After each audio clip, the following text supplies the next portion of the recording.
Y ahora con Marcia, querida. Bueno, Marcia, ¿sabés que no son pocas las personas que me preguntan a propósito de cuándo arrancamos? Aramos, dijo el mosquito, con otro curso de historia breve que la gente ya se ha acostumbrado a participar de tus cursos, de tus talleres.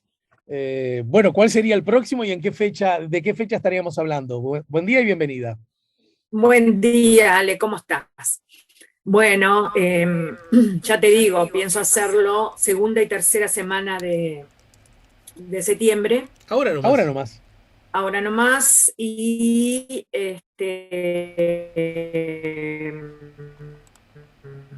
va a ser la continuación, el Grande y Catalina la Grande, y ahora vamos a continuar con la dinastía Romanov, y nos vamos a ir un poco, nos vamos a tratar de adentrar en el espíritu de esa Rusia que pretendía, desde un lugar pretendía ser una especie de prolongación de Francia, una Rusia muy afrancesada, pero en la cual también vivía ese salvaje espíritu de los rusos de tierra adentro.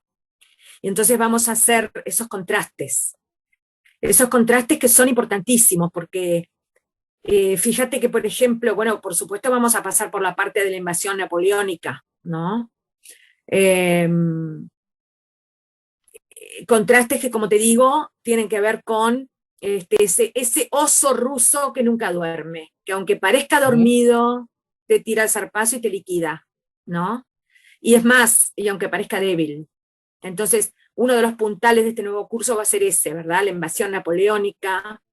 Después vamos a continuar, vamos a irnos a los últimos Romanov, vamos a ver al monje Rasputín, que fue un personaje truculento y fascinante a la vez. Me parece interesante, además, es innegable los vínculos, cómo aquello dialoga tanto con el presente, y me permito reflexionar, Marcia, contigo en voz alta, a propósito del atentado que recibió el escritor, filósofo ruso Dugin, atentado que provocó la muerte del filósofo, ¿verdad? Daria.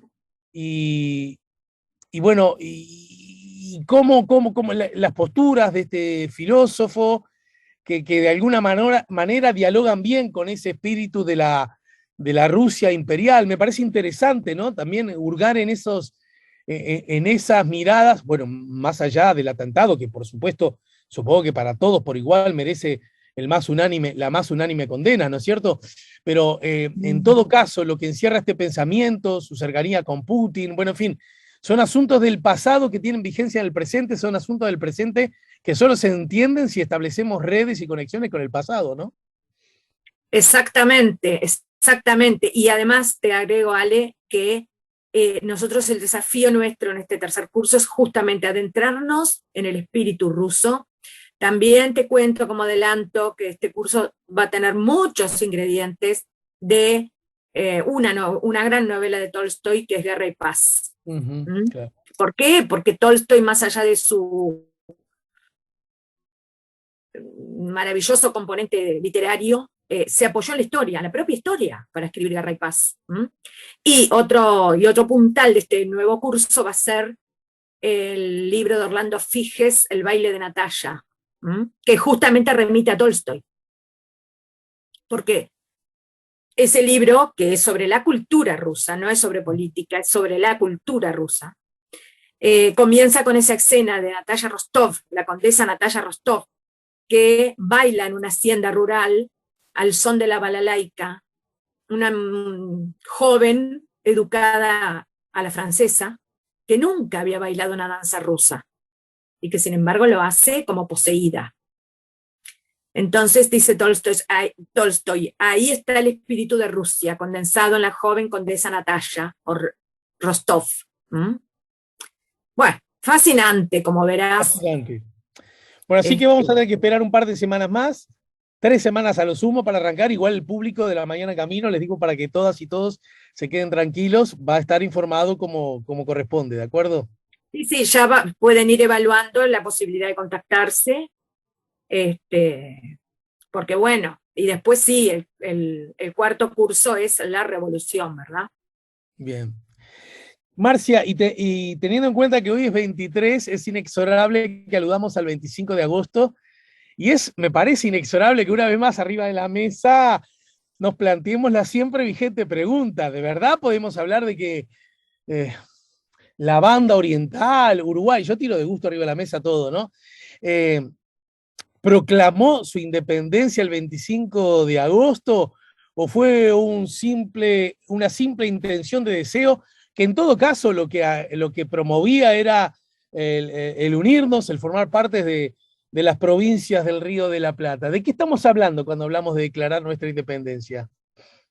Bueno, lo que pasa es que en general, primero tenemos una especie de amor desesperado, a veces, ¿no? Los seres humanos, por la seguridad de las fechas, o si vos querés por las categorías. Y eso es muy difícil de pautar en la historia viva.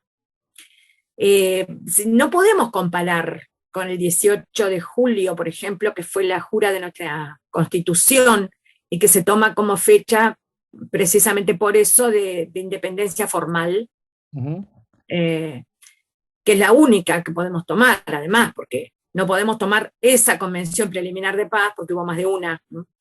Esa convención preliminar de paz que va a dar lugar luego a la elaboración de nuestra Constitución, ¿no? ¿Por qué no podemos tomar esa convención? ¿Y por qué no formamos parte de ella, lisa y llanamente, ¿no?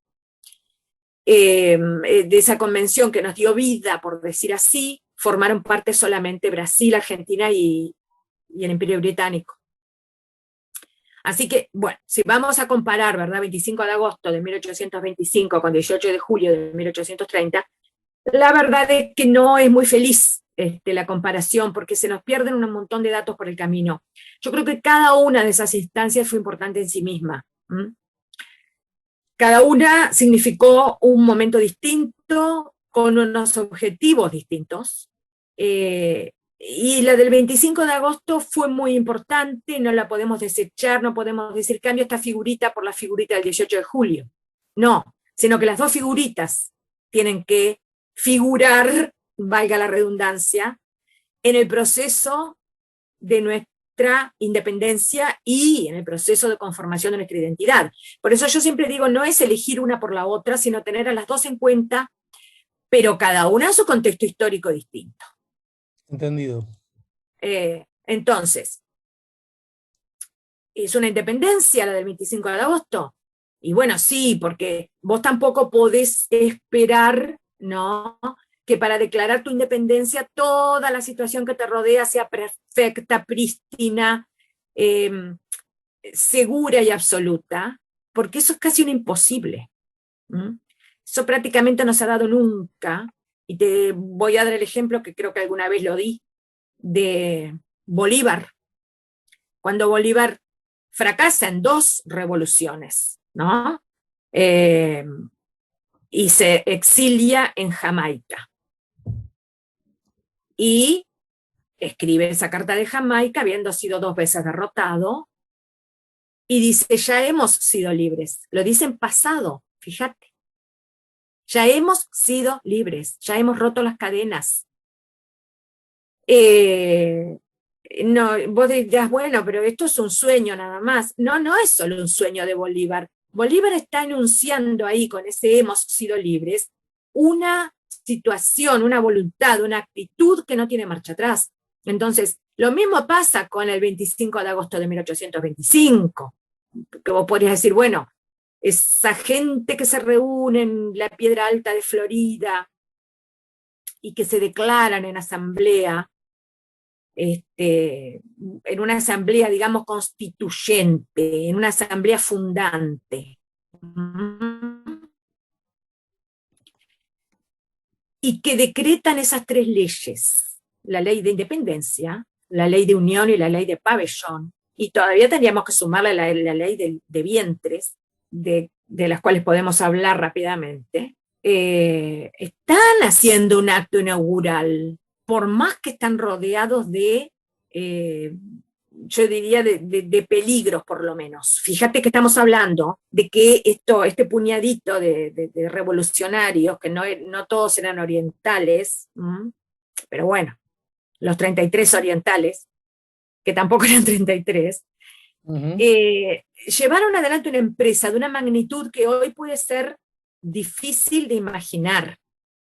Llevan adelante una misión extremadamente arriesgada. ¿Por qué? Porque se enfrentan a la mayor potencia militar de América Latina, que era en ese momento Brasil, la mayor potencia militar de América Latina, porque tenía el mayor ejército y la mayor marina de guerra, y solamente había una potencia que era superior a ellos, y muy poquito superior, que eran los Estados Unidos de Norteamérica. O sea, quiero decir con esto que ningún Estado hispanoamericano se comparaba, yo te diría ni de lejos, con el poder de Brasil, ni siquiera la Gran Colombia de Bolívar, que estaba integrada por las actuales Colombia, Venezuela, Ecuador y Panamá. Entonces también se te hace más llamativo que un puñadito de revolucionarios se haya atrevido a desafiar este poder. Por otro lado, tenés también el apoyo inocultable de un gran rival, de Inglaterra. O sea, Inglaterra se jugó por los 33 y no por Brasil. Ujú. Y entre otras cosas lo hizo porque favorecía sus planes. Inglaterra ya venía acariciando la idea de hacer de la provincia oriental un estado tapón, un estado autónomo, que oficiara un poco como algo así como, bueno, ni tuyo, ¿verdad? Con respecto a Brasil y Argentina, sino un territorio neutral entre dos grandes contendientes.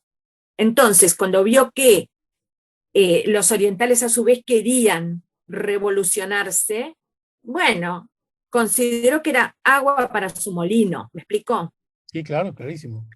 Y en ese sentido es que ese apoyo de Inglaterra fue determinante. Además es muy interesante también pensar en lo que ellos decían. Los propios ingleses decían que, fíjate, a ver, yo no me acuerdo quién fue que lo dijo, un cónsul inglés, pero dijo algo así como, los orientales desean unirse a las Provincias Unidas, que no son la Liga Federal, ¿no? Ya lo hemos dicho varias veces.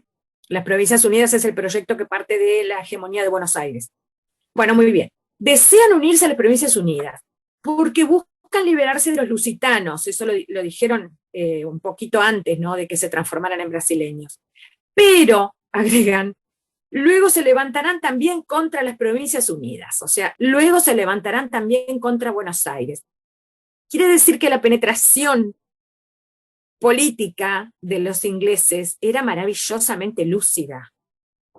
Veían muy bien que, y era verdad además, veían muy bien que los orientales eran díscolos, eran, diríamos, cimarrones, por utilizar ese término, ¿no?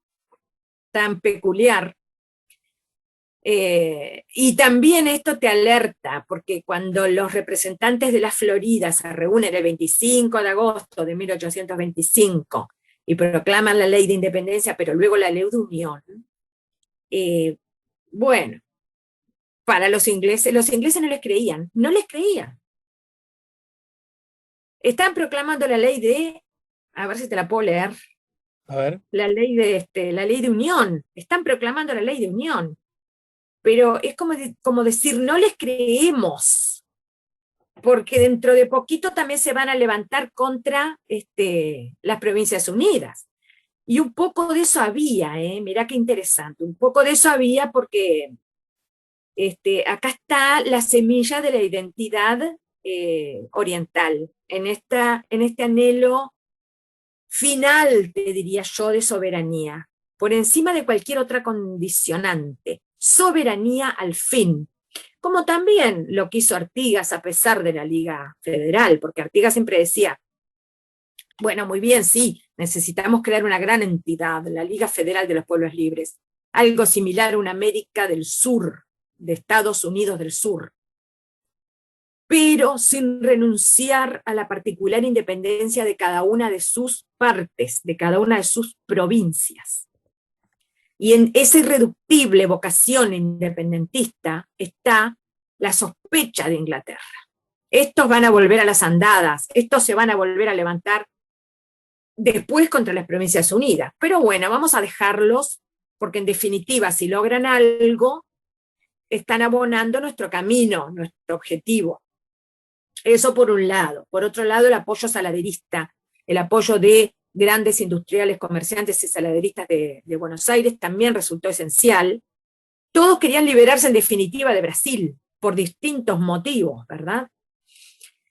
Igual fue muy audaz lo que hicieron, muy audaz.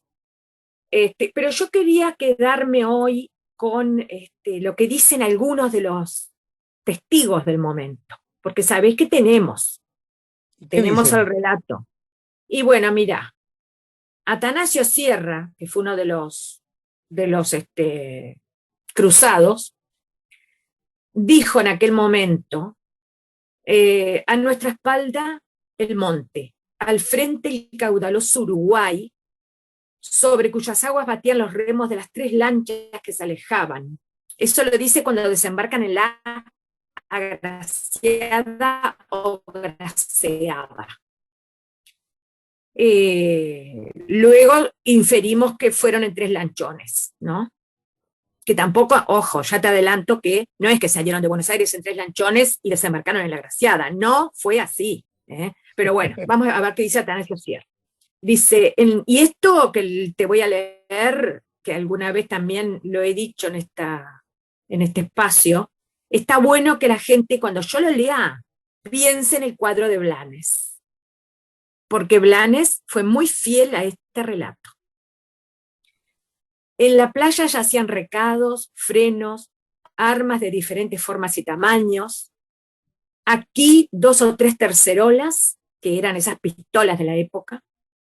Allá un sable, aquí una espada, más allá un par de pistolas. La tercerola, ¿en qué se diferencia la pistola? Se diferencia que es un poco más grande y de boca ancha. Ponchos por un lado, sombreros por el otro, todo mezclado aún como se había desembarcado. Este desorden, agregado a nuestros trajes completamente sucios, rotos en varias partes, y que naturalmente no guardaban la uniformidad militar, nos daba el aspecto de verdaderos bandidos, dice Atanasio Sierra. Primero te cuento eso porque es el momento en que llegan, pero ese es el momento en que llegan, pero hay un momento anterior que lo cuenta Juan Spickerman, que es otro de los cruzados. Sí, claro.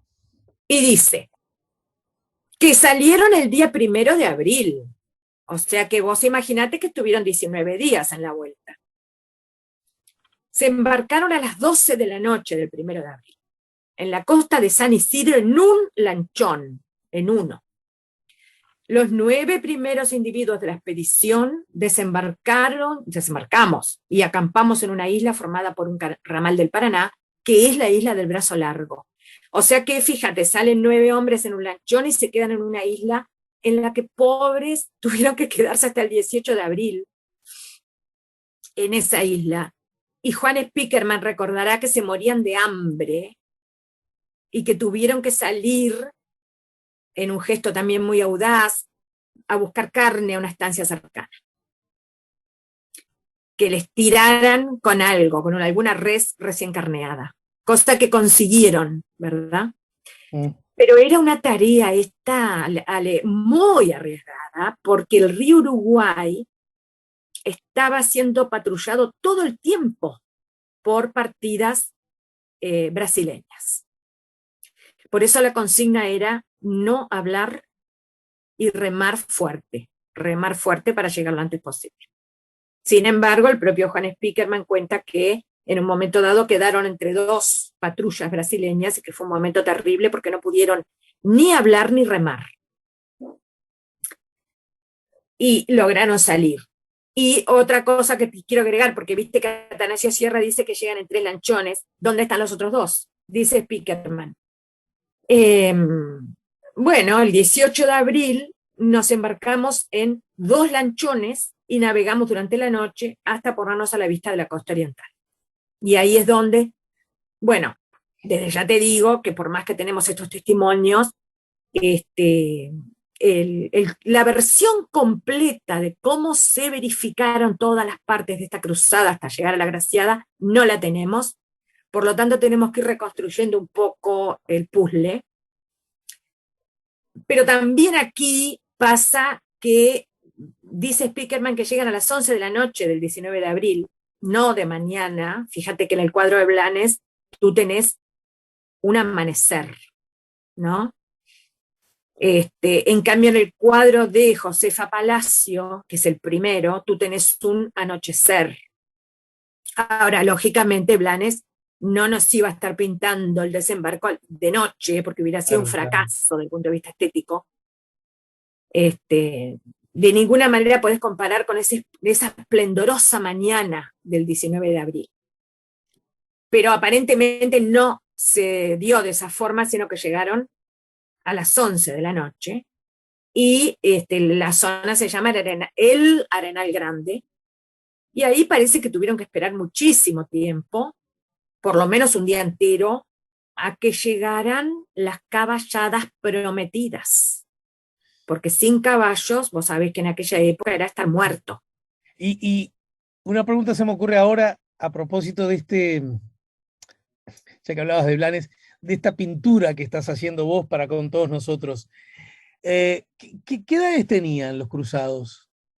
Había de todo, había gente muy, muy joven, desde a partir de los 18 años, y había alguno, bueno, en este momento tendría que mirar los nombres, Sí.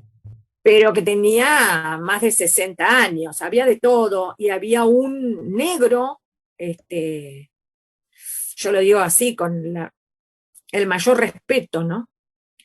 Que era Pantaleón Artigas, un esclavo, no sabemos si era Liberto, que había pertenecido a Manuel Artigas, el hermano de... La Valleja estaba a los 39 años por ahí. Sí, la Valleja era joven todavía, sí, y Oribe era menor aún. Ahí tenés un montón de variedades, ¿verdad? También tenés distintos orígenes, ¿no? Por eso te digo, muchos eran argentinos, a su vez de diferentes lugares, y la mayor parte eran orientales, pero no todos. Eh, y bueno, y como te digo, llegaban a enfrentarse con algo que no sabían bien en qué iba a consistir, ¿eh? Llegaban a una marcada incertidumbre. Porque si Oribe tenía bien, 33 nada más. bueno, haciendo juego, viste, con el número, bueno, que Sí. en realidad el número 33 yo creo que es un poquito forzado para hacerlo coincidir con un número cabalístico y por qué no masónico, Sí, claro. porque, claro, porque no olvidemos que los masones ya estaban actuando desde hacía un tiempo en todos los movimientos revolucionarios de América Latina, y entre nosotros en particular desde 1823. Bueno, Oribe en particular, un connotado masón, ¿no? Sí, sí, pero además fíjate que los caballeros orientales, ese movimiento un poco sectario, un poco secreto que aparece en Montevideo, era masónico. Y de ese movimiento de 1823 es que se origina en definitiva la idea de esta cruzada. Estamos besando el final. ¿Qué tenés para decirnos? Lo que no significa que sigamos la semana próxima, ¿no? Pero ¿qué dirías ahora en el marco de este enclave que nos has regalado? Y bueno, te diría que el gran desafío para nosotros en el presente es intentar, un poquito como te lo dije al comienzo, ¿no? Cuando hablábamos de las fechas y de la comparación que hacemos, de esa búsqueda que hacemos, pero ¿cuál es la fecha de nuestra independencia? Pero no tiene por qué ser una, Claro, está bien. porque la historia de los pueblos es compleja. Entonces, creo que es eso, contribuir a la reflexión en ese sentido, y también contribuir a la reflexión en el sentido de las paradojas, porque hay muchas paradojas en esta cruzada libertadora. Y una de ellas es que la bandera tenía los colores artiguistas. La proclama de La Valleja comienza diciendo uruguayos argentinos, ¿no? Este, Y a su vez, eso contrasta con la segunda ley, que es de unión a las Provincias Unidas, bajo la égida de Buenos Aires. Entonces, todas esas cosas que en algunos sentidos pueden sonar contradictorias, responden, sin embargo, a las necesidades del momento y a lo que se contaba en ese momento, que era con el apoyo de Buenos Aires. Claro. Pero bueno, viste cómo es la cosa, que la historia no se termina. Por más que algunos hayan pronosticado el fin de la historia a lo largo de la historia, justamente. Y en este sentido, creo que los que tuvieron más agudeza de visión, tal vez porque lo veían de afuera también, fueron los ingleses. Los ingleses, cuando dijeron eso, déjalos tranquilos, déjalos que vayan, de repente tienen éxito, de repente algo logran, pero eso sí, vamos a continuar nosotros en nuestra idea de hacer un Estado tapón, porque estos hoy están con las Provincias Unidas, mañana están en contra. Fueron, digámoslo así, pragmáticos. Y bueno, sí, los ingleses, viste que eran muy, y son muy pragmáticos, y siempre miran por sus intereses, pero